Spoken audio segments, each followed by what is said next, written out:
Okay, so I'm just going to take you through a quick step-by-step guide for setting up artwork for Mesh Direct. I'm using Adobe Illustrator, which is the application we use for our printers and to set up our print-ready artwork. So I'm going to go up to File and I'm going to press New, and I'm going to be creating a new artboard.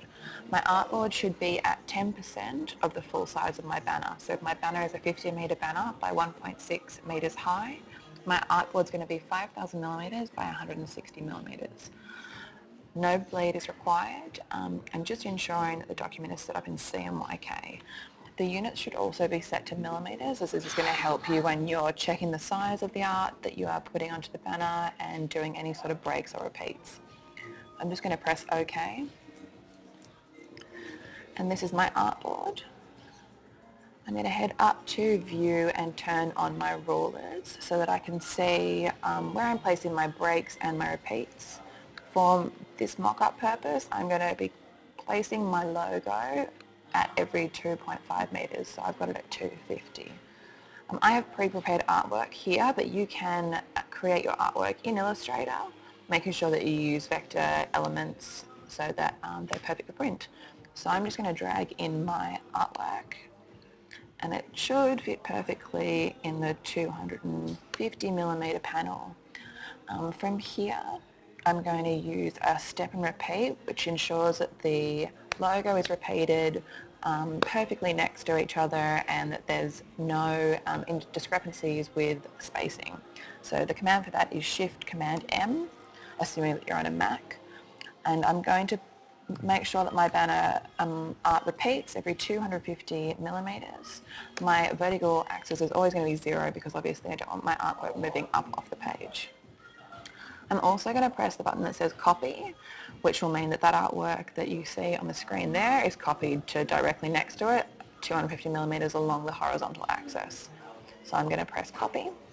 Once I've done that, I'm now going to use the duplicate command, which is Command D, and I'm just going to do that for the rest of the banner so that my artwork is perfectly spaced and fits the whole width of the banner.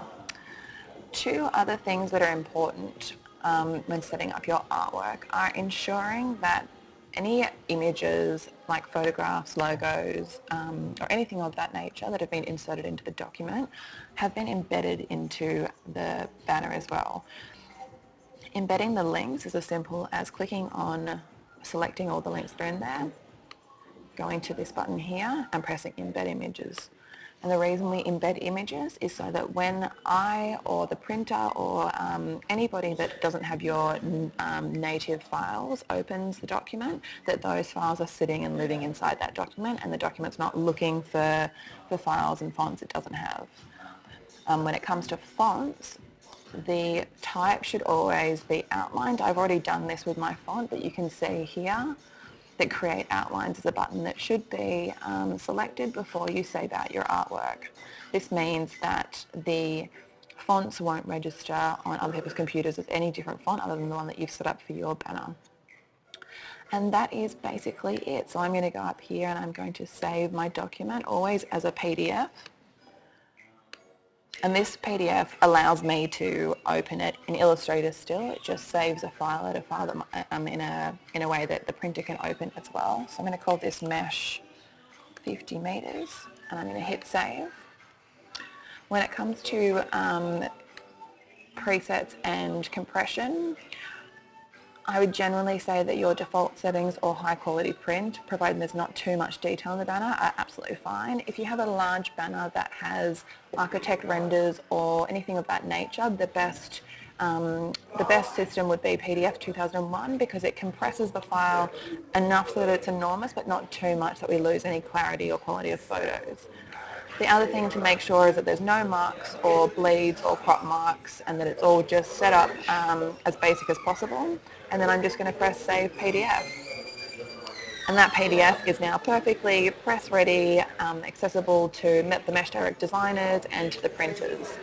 And if you have any further questions, you're welcome to contact the Mesh team or refer to our artwork request guide, which should have answer any other questions that you have. Thanks for watching.